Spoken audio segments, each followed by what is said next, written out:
Bismillahirrahmanirrahim. Assalamualaikum warahmatullahi wabarakatuh. Perkenalkan, nama saya Dia Rizky Anugrah. Saya berasal dari Prodi Pendidikan Fisika UIN Sunan Gunung Jati Bandung semester 2 dengan NIM 12120700020. Di sini saya akan mereview kembali materi dari mata kuliah fikih dengan materi Al-Quran sebagai sumber hukum. Oke, yang pertama itu adalah pengertian dari Al-Quran itu sendiri. Al-Quran adalah bacaan atau qiraah yang dibaca. Sedangkan menurut istilah Al-Quran adalah kalam Allah Subhanahu wa taala yang diturunkan kepada Nabi Muhammad sebagai salah satu mukjizatnya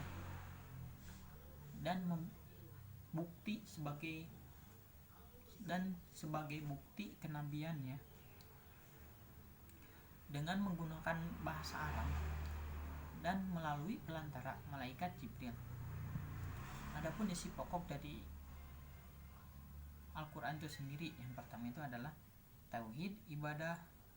Ada tauhid, ada ibadah, ada al-wadu wal wa'id, ada petunjuk memperoleh kebahagiaan dan sejarah umat manusia. Oke, saya akan menjelaskan sedikit mengenai isi pokok yang tadi. Yang pertama itu ada tauhid. Tauhid itu adalah sebuah kepercayaan, sedangkan ibadah itu adalah tata cara kita berkomunikasi dengan Allah atau cara kita kan kita sudah bertauhid atau sudah memiliki kepercayaan kepada Allah. Berarti ibadah itu cara kita membuktikannya bagaimana, yaitu dengan sholat, sedekah, puasa, zakat atau yang lainnya. Yang ketiga itu ada al-wadu wal wa'id, yaitu perintah dan larangan. Allah sangat memerintahkan kepada kita untuk beribadah dan melarang kita melakukan maksiat. Itu salah satu contohnya. Yang ketiga itu adalah petunjuk memperoleh kebahagiaan. Dalam Al-Quran sendiri banyak sekali dijelaskan bagaimana cara kita memperoleh kebahagiaan. Salah satunya dengan sabar dan ikhlas. Dan yang terakhir itu adalah sejarah umat manusia. Dari awal Nabi Adam sampai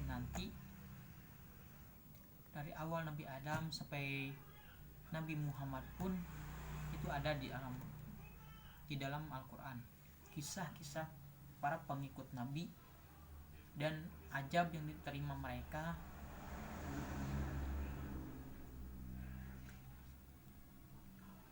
perintah yang diemban mereka, apa yang harus mereka taati, ada di dalam Al-Quran.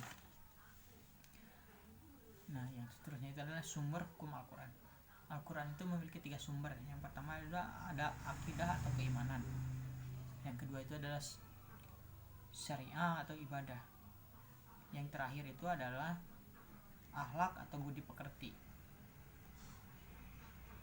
Kenapa akidah menjadi sumber hukum dalam Al-Quran? Karena akidah itu kan keimanan. Kita harus mengimani adanya Al-Quran. Jika kita tidak mengimani adanya Al-Quran, bagaimana kita bisa menjadikan Al-Quran sebagai pedoman hidup kita? Yang kedua itu adalah syariah atau ibadah. Kenapa ibadah juga dijadikan sebagai sumber hukum Al-Quran? Karena kan ibadah kita Al-Quran. Ibadah itu bukan hanya syahadat, sholat, puasa, zakat, haji. Membaca Al-Quran juga satu kata pun itu adalah ibadah. Yang terakhir itu adalah akhlak budi pekerti. Kenapa? Akhlak budi pekerti juga dijadikan sebagai sumber hukum Al-Quran. Jika kita sudah membaca Al-Quran, sudah mengetahui isinya, kita harus melaksanakannya di kehidupan nyata, yaitu dengan memperlihatkan budi pekerti kita yang baik dan sopan. Yang terakhir itu adalah kemukjizatan dalam Al-Quran.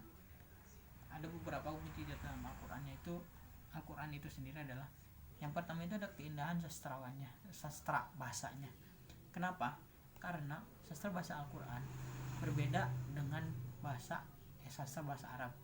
Walaupun mereka menggunakan bahasa Arab yang sama, menggunakan bahasa yang sama, yaitu bahasa Arab, tapi sastra bahasa dalam Al-Quran itu sangat berbeda dengan bahasa Arab pada umumnya.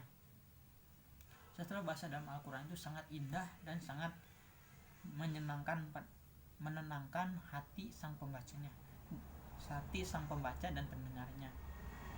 Itu mujizat dari Al-Quran, memberitakan masa lampau atau masa depan. Al-Quran juga memberitahu kepada kita yaitu tentang sejarah para nabi, sejarah bentuknya, sejarah hidup nabi, sejarah nabi-nabi terdahulu, sejarah umat manusia terdahulu, umat Islam terdahulu. Dan Al-Quran juga menjelaskan apa yang akan terjadi di masa depan. Salah satunya itu Al-Quran menjelaskan mengenai kematian atau hari akhir. Nah, ada juga isyarat mengenai fenomena alam.